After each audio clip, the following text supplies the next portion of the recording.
Assalamualaikum warahmatullahi wabarakatuh. Halo semuanya, saya Ahmad Dafal Rashid dan teman saya Alif Anis Ronaldo akan menjelaskan teks biografi mengenai kehidupan Insinyur Soekarno.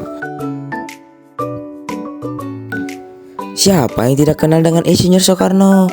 Presiden pertama sekaligus Bapak Proklamator Kemerdekaan di Indonesia yang berhasil membuat penjajah ketar-ketir karena keberanian dan semangatnya untuk memperjuangkan kemerdekaan Indonesia, sehingga beliau beberapa kali dipenjara dan diasingkan saat berusaha untuk membakar semangat rakyat.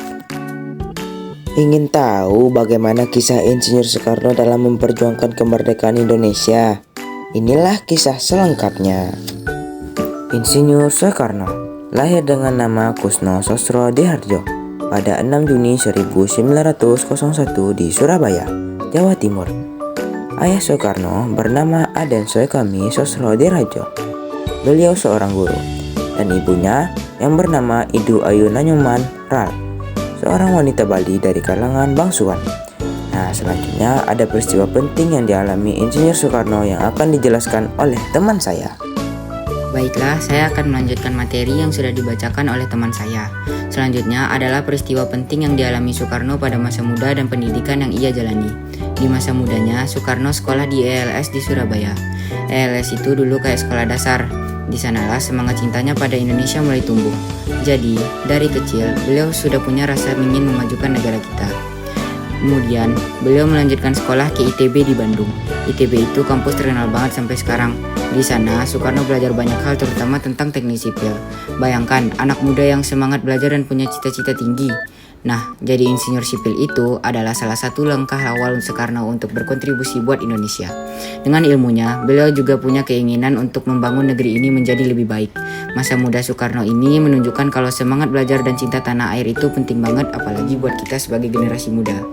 Kita juga bisa mencontoh beliau dengan rajin belajar dan punya kepedulian terhadap bangsa dan negara. Keren ya kisah masa mudanya. Nah, setelah masa mudanya yang penuh semangat belajar, Soekarno ini makin aktif dalam memperjuangkan kemerdekaan Indonesia. Jadi, setelah sekolah, beliau nggak cuma diam aja, tapi ikut bergerak bersama teman-temannya. Di tahun 1927, beliau aktif di PNI, yaitu Partai Nasional Indonesia. Ini adalah organisasi yang punya tujuan mulia, yaitu Indonesia Merdeka. Bayangin deh, anak muda yang punya semangat membara untuk membebaskan negaranya dari penjajahan bangsa lain. Keren banget kan? Tapi perjuangan itu nggak selalu mudah. Karena aktivitas politiknya ini, Soekarno sering ditangkap dan dipenjara oleh pemerintah kolonial Belanda. Wah, pasti nggak enak banget ya. Tapi beliau tetap semangat dan nggak menyerah demi kemerdekaan Indonesia. Jadi, masa muda Soekarno itu bukan cuma tentang belajar di sekolah, tapi juga tentang keberanian untuk berjuang demi cita-cita yang lebih besar, yaitu kemerdekaan bangsa kita. Ini juga bisa jadi inspirasi buat kita untuk punya semangat dan berani memperjuangkan hal yang kita yakini benar. Jadi perjuangan Bapak Soekarno ini nggak berhenti meskipun beliau sempat ditangkap dan dipenjara. Justru pengalaman itu semakin mematangkan semangatnya untuk terus berjuang demi kemerdekaan Indonesia. Meskipun dalam tekanan, beliau tetap gigih menyampaikan gagasan-gagasannya tentang pentingnya persatuan dan kemerdekaan kepada rakyat Indonesia. Beliau adalah sosok yang sangat pandai berpidato dan membangkitkan semangat banyak orang. Bayangkan deh, meskipun kebebasannya dibatasi, semangatnya untuk memerdekakan Indonesia justru semakin membara. Ini menunjukkan betapa besarnya cintanya pada bangsa dan negara kita. Akhirnya, perjuangan beliau dan para tokoh lainnya membuahkan hasil dengan proklamasi kemerdekaan Indonesia pada tanggal 17 Agustus 1945.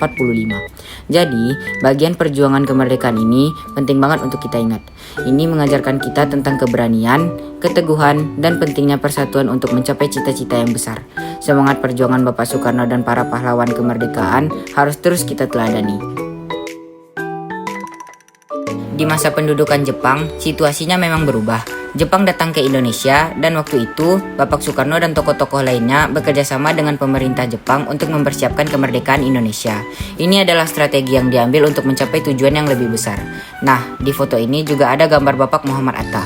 Beliau adalah sahabat seperjuangan Bapak Soekarno. Bersama-sama, mereka berdua memproklamasikan kemerdekaan Indonesia pada tanggal 17 Agustus 1945.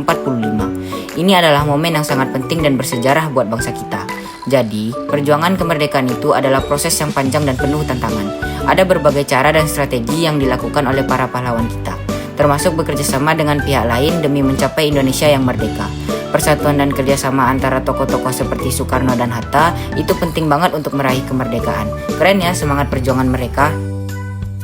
Setelah Indonesia merdeka, Bapak Soekarno menjadi Presiden pertama Republik Indonesia. Wah, ini adalah amanah yang besar, karena beliau harus memimpin bangsa yang baru merdeka dan berusaha mempersatukan seluruh rakyat Indonesia yang beragam. Salah satu fondasi penting dalam mempersatukan bangsa adalah dengan ditetapkannya Pancasila sebagai dasar negara, yang proses perumusannya juga sangat penting dan melibatkan banyak tokoh. Di masa kepresidenannya, Bapak Soekarno juga aktif dalam gerakan non-blok. Gerakan ini adalah perkumpulan negara-negara di dunia yang tidak mau memihak blok barat maupun blok timur saat itu. Beliau juga mempromosikan kerjasama antar negara di Asia dan Afrika melalui konferensi Asia Afrika yang diadakan di Bandung.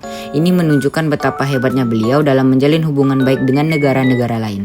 Selain itu, ada juga Dekret Presiden 1959 yang dikeluarkan oleh Bapak Soekarno. Dekret ini penting karena memberlakukan kembali Undang-Undang Dasar 1945 dan membubarkan konstituante. Sayangnya, ada peristiwa yang sangat kelam dalam sejarah Indonesia, yaitu G30 SPKI. Peristiwa ini menjadi salah satu ujian berat di masa kepresidenan Bapak Soekarno. Jadi, akhir dari peristiwa penting dalam biografi yang kita lihat di foto ini adalah ketika Bapak Soekarno menjadi presiden pertama dan berusaha membangun persatuan bangsa dengan dasar Pancasila, serta mengambil langkah penting seperti mengeluarkan Dekret Presiden 1959 dan menjalin hubungan baik dengan negara lain. Meskipun ada tantangan berat, masa kepresidenan beliau tetap menjadi bagian penting dalam sejarah Indonesia. Insinyur Soekarno meninggal pada usia 69 tahun di Jakarta dan dimakamkan di Blitar, Jawa Timur. Meskipun masa kepresidenannya diwarnai oleh kontroversi, warisannya sebagai proklamator kemerdekaan dan pemimpin yang gigih dalam memperjuangkan kemerdekaan Indonesia. Ia adalah sosok yang karismatik dengan kemampuan berorasi yang hebat yang mampu membangkitkan semangat nasionalisme bangsa Indonesia. Nah, jadi itulah biografi singkat Insinyur Soekarno. Sekian, terima kasih. Assalamualaikum warahmatullahi wabarakatuh.